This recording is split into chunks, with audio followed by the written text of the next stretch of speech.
आपका स्वागत है दर्शकों। आज हमारी इस चर्चा में हमारा लेसन आज का नवा लेसन है जिसका शीर्षक है मसीह हमारा उच्चतम बलिदान। किस तरीके से मसीह हमारा उच्चतम बलिदान है, एक परफेक्ट सैक्रिफाइस है, इसको हम आज अपनी चर्चा में रखेंगे और इस पे डिस्कस करेंगे। तो आइए हमारी चर्चा का आप भाग बनिए।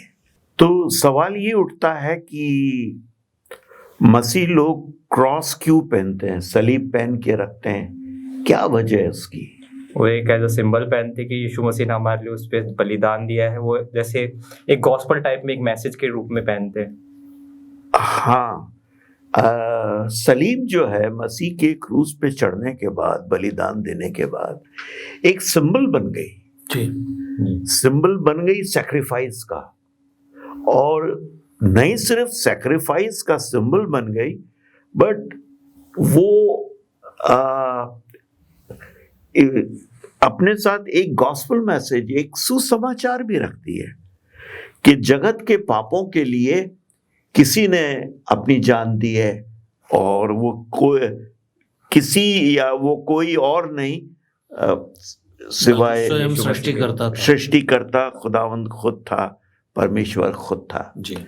तो ये एक बड़ा सिंबल है जो हर मसीह पहनता है। हर चर्च पे देखोगे आप, मसीहों के घरों पे देखोगे, गले में डाल के रखते हैं।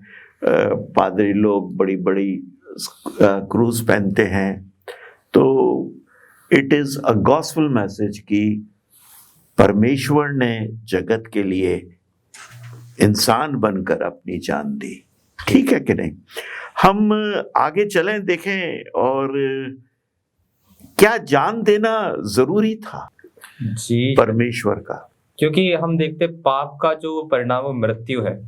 तो एक जो उस मृत्यु में से जो हम कहते पाप के जो हमको मजदूरी है, उसमें से छुड़ाने के लिए पाप की मजदूरी उन्होंने अपनी मृत्यु से चुकाई कि हम अपने अनंत जीवन पा सके। आप पढ़ेंगे रोमियो 6 बाब उसकी 23वीं आयत। क्योंकि पाप की मजदूरी तो मृत्यु है, परंतु परमेश्वर का वरदान हमारे प्रभु मसीह यीशु में अनंत जीवन है। अब देखिए, पाप की मजदूरी मृत्यु है। हम पाप करेंगे और मरेंगे जी। ये आदम और हवा को स्पष्ट परमेश्वर ने बता दिया था कि भैया तुम जिस दिन ये फल खाओगे उस दिन तुम मरते मरते मर जाओगे। तो परमेश्वर का इंसान बनकर मरना क्या जरूरी था जी? क्यों जरूरी था? बाइबल हमें बताती है कि व्यवस्था के अनुसार इब्रानियों 9:22 में इस प्रकार लिखा है, सच तो यह है कि व्यवस्था के अनुसार प्राय सब वस्तुएं लहू के द्वारा शुद्ध की जाती हैं और बिना लहू बहाए पापों की क्षमा नहीं। लहू का ही बहाना क्यों? वजह क्या? क्योंकि लहू का बहाना इसलिए जरूरी है कि पुराने समय में जब प्रभु यीशु मसीह ने, यहोवा परमेश्वर ने अब्राहम के साथ वाचा बांधी थी, तो अब्राहम ने एक जानवर को जो है काटा था और प्रभु यीशु मसीह उसके बीच में से, वो तो देखे वाचा थी जी। ये वजह नहीं है। वजह ये है कि जीवन जो है वो किसमें? लहू में है। इसलिए लहू का the penalty of sin is death. हुक्म, आज्ञाकारिता, जब तक आज्ञाकारी हैं तब तक सही है, और आज्ञाकारी नहीं है तो नेचुरली भुगतना पड़ेगा। बिल्कुल। अब यहां पर जो आपने आयत पढ़ी उस हिसाब से हम देखते हैं कि क्या आज्ञाकारिता सुसमाचार का अंग है? ओबीडियंस जी क्या गॉस्पेल का अंग है? अगर है तो कैसे है? प्रभु यीशु मसीह ने अपने पिता की आज्ञा जो है वो कष्ट मानते हुए उसने उनकी आज्ञा का पालन किया और सिद्ध बनकर उन्होंने अपना बलिदान किया, क्योंकि यीशु मसीह जो थे वो निष्कलंक थे, निष्पाप थे और पवित्र थे। और उनके पवित्र लहू से हमें हमारे पाप जो है बिल्कुल सही है। देखिए, हम चले हैं सवाल हमारा ये था कि लहू का बहाया जाना जरूरी, जी। लहू का बहाना इसलिए जरूरी क्योंकि लहू में जीवन है, जी। और लहू के बहाने से ही अब दो चीजें सामने आती हैं। देखें, हमारा खुदा न्याय का खुदा है, जी। न्याय करना जरूरी है, उसके साथ साथ वो दया का भी खुदा है, दया भी है उसके जीवन उसके दिल में। तो जब वो न्याय का खुदा है तो न्याय तो ये है कि भाई तुमने हुक्म अदूली करी है, हुक्म नहीं माना है तो तुम्हें मरना जरूरी है। ये बड़ी सिंपल सी चीज है जी। लेकिन उसी के साथ साथ वो चाहता है कि मैं मनुष्य जाति को बचाऊं भी, वहां उसकी दया काम में आ रही है। तब अगर आदम ने गुनाह किया और आदम की वजह से हम गुनहगार ठहरे और मनुष्य जाति मर रही है, तो उसने एक दूसरा आदम भेजा, अपने पुत्र को, प्रभु यीशु मसीह को, जी। जिसका जन्म पवित्र आत्मा के द्वारा हुआ। उसने सिर्फ इंसानी शरीर को पहना, मरियम की खोक में जाकर, जैसे हम ओवरकोट पहन लेते हैं वैसे उसने इंसानी शरीर को पहना, और फिर उसने वहां से लेके अपने क्रूस के सफर तक कोई पाप नहीं किया। तो हम देखते हैं कि वो एक परफेक्ट सैक्रिफाइस था, जी। जी। एक सिद्ध बलिदान था। भाई मैं आपके लिए जान नहीं दे सकता, जी। आपके लिए नहीं मर सकता, इसलिए नहीं मर सकता मैं खुद पापी हूं, बिल्कुल ठीक है, तो वही मर सकता है जो पापी नहीं हो। जी। तो प्रभु यीशु मसीह, चूंकि उन्होंने पाप नहीं किया, वही हमारे लिए एक परफेक्ट सैक्रिफाइस, एक बलिदान है। तो एक छोटा सा ब्रेक ले लें और ब्रेक के बाद अपन फिर इसको जारी रखेंगे। तो दर्शकों, एक छोटे से ब्रेक के बाद हम वापस लौटते हैं, हमारे साथ बने रहिएगा। स्वागत है आपका दर्शकों, आइए अपनी चर्चा को जारी रखते हैं। तो हम देखते हैं कि प्रभु यीशु मसीह ने बलिदान दिया, और प्रभु यीशु मसीह का सिद्ध बलिदान था, क्योंकि उसमें कोई पाप नहीं पाया गया, इसलिए वो आपके लिए, मेरे लिए सिद्ध बलिदान, एक परफेक्ट सैक्रिफाइस ठहरा। हम इससे थोड़ा सा और आगे बढ़ते हैं। देखें पौलुस रसूल क्या कह रहा है। हम 23वीं आयत देखें, 7 बाब की, इब्रानियों 7 बाब और उसकी 23वीं आयत। वह तो बहुत बड़ी संख्या में याजक बनते आए। हाँ, उसका कारण यह था कि मृत्यु उन्हें रहने नहीं देती थी। हाँ, पर यह युगायुग रहता है, उसी कारण उसका याजक पद अटल है। देखिए, ये प्रभु यीशु मसीह के बारे में कह रहा है कि अब वो हमारा याजक है, हमारा प्रीस्ट है, या हमारा मीडिएटर है। जी। ठीक है, हमारी मध्यस्थता वो कर रहा है, उन याजकों की तरह नहीं जो अपने लिए भी बलिदान चढ़ाते थे, अपने पापों के लिए भी चढ़ाते थे जी, और फिर वो मरते भी जाते थे, और उनकी जगह दूसरे याजक आते जाते थे जी। क्योंकि वो सबके सब पापी थे। हमारा प्रभु यीशु मसीह एक ऐसा याजक है जिसको बार बार मरने की जरूरत नहीं, और पहली दफे भी जो वो मरा तो वो अपने लिए नहीं मरा, हमारे पापों के लिए, वो आपके मेरे पापों के लिए मरा। अगर उसने पाप किए होते तो वो बलिदान हमारे लिए होता ही नहीं। बिल्कुल बिल्कुल, बड़ी सिंपल सी चीज है। तो हम यहाँ देखते हैं कि ये पौलुस रसूल जो रीजन आउट कर रहा है, वो इसी चीज को रीजन आउट कर रहा है कि वो एक परफेक्ट सैक्रिफाइस है, या उच्चतम बलिदान है पूरी दुनिया के पापों के लिए, और उसी को वो सामने रख रहा है। आप पढ़ेंगे 26वीं आयत। ऐसा ही महायाजक हमारे योग्य था, जो पवित्र और निष्कपट और निर्मल और पापियों से अलग, हाँ, और स्वर्ग से भी ऊंचा किया हुआ हो। हाँ, उन महायाजकों के समान उसे आवश्यक नहीं हाँ, कि प्रतिदिन पहले अपने पापों, हाँ, और फिर लोगों के पापों के लिए बलिदान चढ़ाए। हाँ, क्योंकि उसने अपने आप को बलिदान चढ़ाकर उसे एक ही बार में पूरा कर दिया। अब देखिए, उसको अपने लिए तो बलिदान चढ़ाने की जरूरत ही नहीं थी। जी। इसलिए नहीं थी कि उसने कोई पाप ही नहीं किया। जैसे इस दुनिया के याजक करते थे, वो पहले अपने लिए बलिदान चढ़ाते थे अपने पापों के लिए, फिर इज़राइल के पापों के लिए बलिदान चढ़ाते थे। हमारे प्रभु को ये जरूरत नहीं पड़ी, उसने तो कोई पाप नहीं किया, वो तो खुद बलिदान बनकर, बलि बनकर आया। और ये शुरू से ये टाइपोलॉजी चली आ रही है। देखिए, जब इब्राहिम से खुदावन ने कहा कि तू अपना बेटा मुझको दे, मेरे लिए सैक्रिफाइस कर, तो जैसे ही वो सैक्रिफाइस करने जा रहा था, रोक दिया कि मैंने देख लिया तेरे ईमान को, ठीक है। और वहां पे झाड़ियों में उसको क्या मिला? एक मेंढा मिला, उसने उसको वहां से निकाला, सब्स्टिट्यूट जी जी, ठीक है कि नहीं? तो ये वो टाइप था, ये एंटी टाइप है, ठीक है। अब हम देखते हैं वो सब्स्टिट्यूट खुदावन यीशु मसीह है, वो हमारे पापों के लिए बलिदान बना। और सबसे गिरी हुई मौत जो क्रूस की होती थी उस जमाने में, सबसे गिरी हुई मौत, वो मौत उस हमारे प्रभु को दी गई। इसलिए दी गई क्योंकि उससे नीचे कोई मौत ही नहीं होती थी, सबसे गंदी मौत होती थी।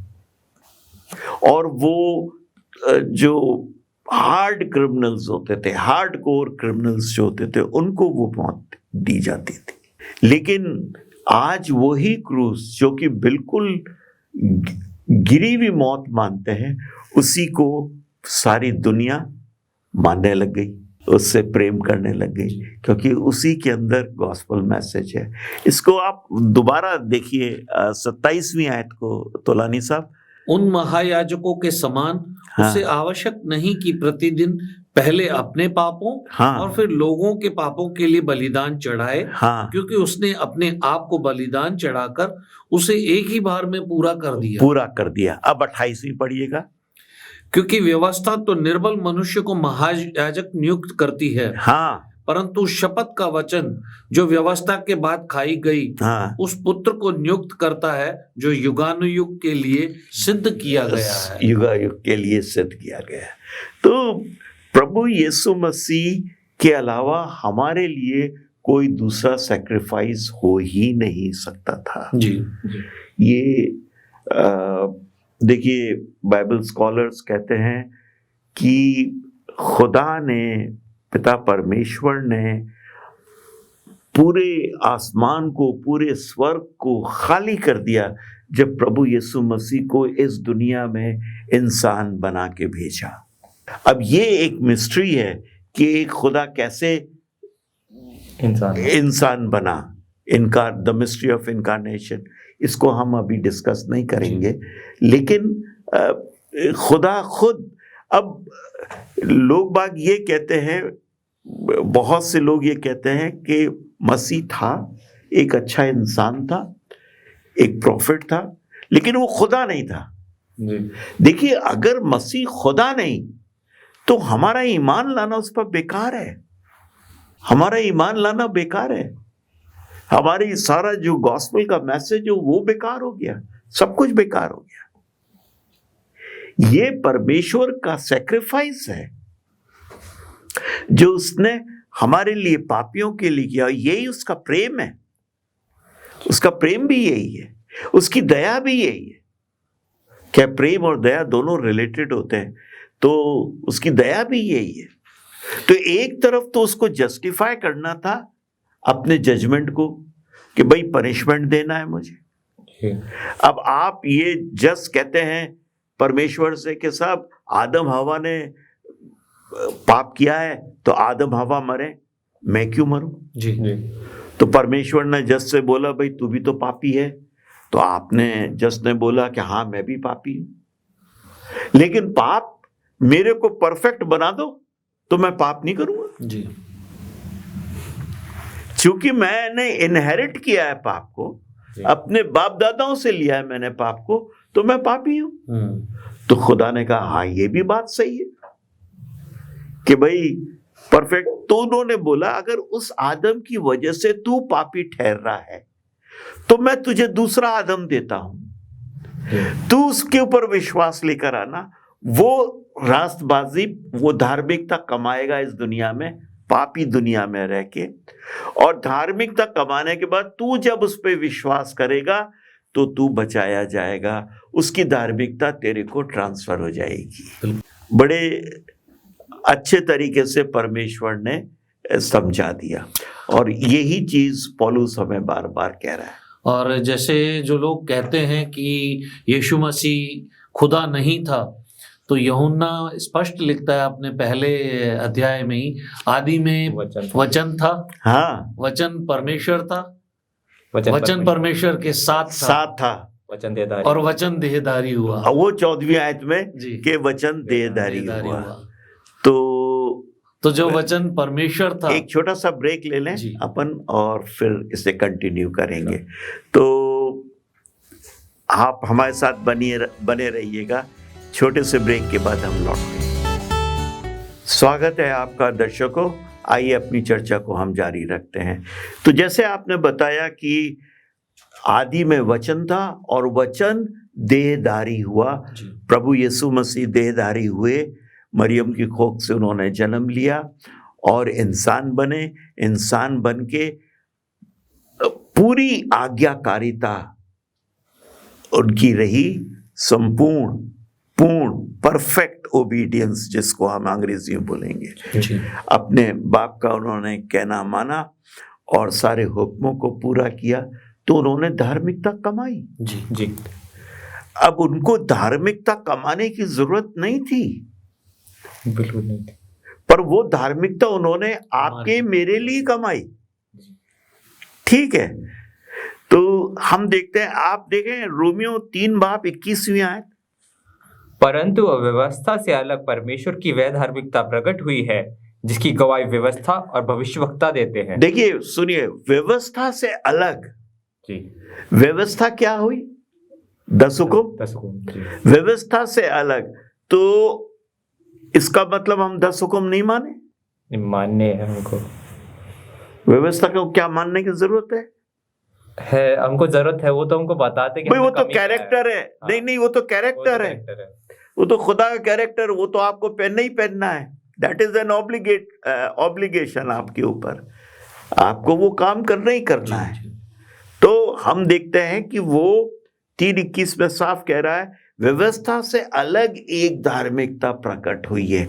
ये कौन सी धार्मिकता की बात कर रहा है? वो प्रभु यीशु मसीह, जो परमेश्वर ने खुद ने हमें दी, वो धार्मिकता भी वो दे रहा है। और हमारा दुख उठाकर व्यवस्था को, परमेश्वर की आज्ञाओं को पूरा किया। अब हमारा काम कितना सा है उस पर विश्वास लाने का जी, कि उसने हमारे लिए धार्मिकता को कमाया है। वो धर्मी था, चूंकि वो धर्मी था, धार्मिकता को उसने हमारे लिए कमाया। इसे पूरा पढ़ दीजिए आप, 21-22 आयत। परंतु अव्यवस्था से अलग परमेश्वर की वे धार्मिकता प्रकट हुई है, हाँ, जिसकी गवाही व्यवस्था और भविष्यवक्ता देते हैं। हाँ, अर्थात परमेश्वर की वह धार्मिकता जो यीशु मसीह पर विश्वास करने से सब विश्वासी करने वालों के लिए है। यीशु मसीह पे विश्वास करने से सब विश्वास करने वालों को वो धार्मिकता मिलती है। जी। ठीक है कि नहीं? अब आप इसके बाद देखिए रोमियो 5:8 आयत। परंतु परमेश्वर हम पर अपने प्रेम की भलाई इस रीति से प्रकट करता है कि जब हम पापी ही थे, तब मसीह हमारे लिए मरा। देखिए, आदमी अगर कोई अच्छा आदमी हो तो कोई भी मरने को उसके लिए तैयार हो जाता है कि ये इतना अच्छा आदमी है, संत आदमी है।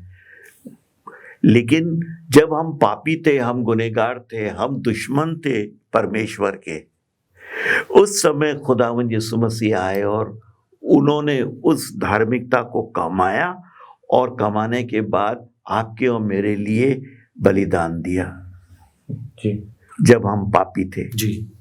ठीक है, ऐसा नहीं कि हम पाप छोड़ चुके थे, हम पापी थे और उसने हमारे लिए बलिदान। तो आज अगर हम परमेश्वर के ऊपर विश्वास करते हैं, खुदावंद यीशु मसीह पे विश्वास करते हैं, प्रभु यीशु मसीह पर हमारा विश्वास है, तो क्या मैं गलत काम करूंगा? नहीं। क्या मैं व्यवस्था का पालन नहीं करूंगा? करूंगा। क्या व्यवस्था को मैं अलग कर दूंगा? नहीं। बल्कि तो मैं उस व्यवस्था को और कायम करूंगा। जी। लिखा है, यदि तुम मुझसे प्रेम करते हो तो मेरी आज्ञाओं को मानो। आज्ञा को मानोगे। जी। तो बड़ा आसानी से और सिंपल तरीके से पौलुस रसूल हमें यहाँ पे बता रहे हैं इब्रानियों की किताब में कि कुछ भी हो, प्रभु यीशु मसीह के अलावा हमारा कोई बेहतर बलिदान नहीं हो सकता। जी। और उसकी रास्तबाजी, उसकी धार्मिकता आज आप और मैं, हम सब पहनते हैं सिर्फ विश्वास लाने से। फिर खुदा का जो जजमेंट है, हमें पापी नहीं देखता, हमारे पाप को नहीं देखता, वो हम में खुदावंद यीशु मसीह का, हमारे ऊपर खुदावंद यीशु मसीह का चोगा देखता है, उसकी धार्मिकता देखता है, क्योंकि वो चीज, वो चोगा हमें मिलता है विश्वास से। जी। जो हम विश्वास उसमें कर रहे हैं। एक आयत, दो आयतें और हम पढ़े, रोमियो 1:16 और 17 आयत। क्योंकि मैं सुसमाचार से नहीं लजाता, हाँ, इसलिए कि वह हर एक विश्वास करने वाले के लिए, हाँ, पहले तो यहूदी, हाँ, फिर यूनानी के लिए, हाँ, उद्धार के निमित्त परमेश्वर की सामर्थ है। देखिए, अब एक ये जो पॉइंट है जो हमें नोट करना है, हर एक विश्वास करने के लिए, चाहे वो यहूदी हो और चाहे वो गैर यहूदी हो। उस समय दो ही जातियां होती थी, यहूदी होती थी और अन्य जाति होती थी। इसके अलावा तीसरी कोई जाति नहीं थी। अब तो बहुत से कैटेगरीज हो गई है, लेकिन दो ही जाति थी, यहूदी और गैर यहूदी। तो वो साफ साफ कह रहा है कि विश्वास करने वाले, चाहे वो यहूदी हो या गैर यहूदी हो, सबके लिए क्या है, पढ़िएगा, उद्धार के निमित्त परमेश्वर की सामर्थ है। उद्धार के निमित्त। इसलिए मैं शर्माता नहीं, सुसमाचार से मैं नहीं शर्माता। पौलुस बड़ा गहरी चीज कलीसिया के सामने रख रहा है, गहरी चीज चाह रहा है कि कलीसिया इस चीज को समझे कि प्रभु यीशु मसीह का बलिदान एक कोई ऑर्डिनरी बलिदान नहीं है। उस तरीके से जैसे बैल और बकरे मारे गए और उनका बलिदान दिया था, वैसे पर प्रभु यीशु मसीह का बलिदान नहीं है जी। एक परमेश्वर अपनी सारी महिमा, जिसके सामने हजारों हजार लाखों लाख फरिश्ते सजदा करते हैं, उस महिमा को छोड़कर, जिसने दुनियाओं को बनाया, उस सब को छोड़कर वो इस दुनिया में एक इंसान बनकर आया। और जिस इंसान को बनाया, वो इंसान उसके थप्पड़ मार रहा है, वो इंसान उसके मुंह पे थूक रहा है, वो इंसान उससे कोड़े मार रहा है। कितना हम्बल कर लिया उसने अपने आप को उस सब के। अब कोई कहे ना कि साहब उसने क्या परिश्रम किया, ये उसका कौन इतना, क्या एक परमेश्वर अपने आप को इस तरीके से नीचे गिरा सकता है?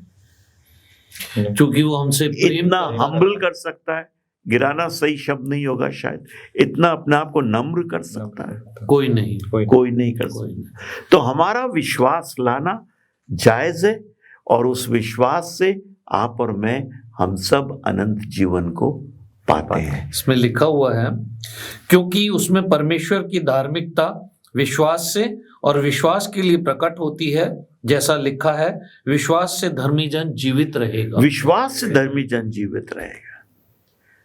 आज आप अनंत जीवन को पाएंगे सिवा सिर्फ प्रभु यीशु मसीह में विश्वास लाने से। इससे अच्छा सुसमाचार कुछ हो नहीं सकता। तो दर्शकों, मेरा विश्वास है कि आपको आज की हमारी चर्चा पसंद आई होगी और आज की स्टडी आपके जीवन के लिए लाभदायक होगी।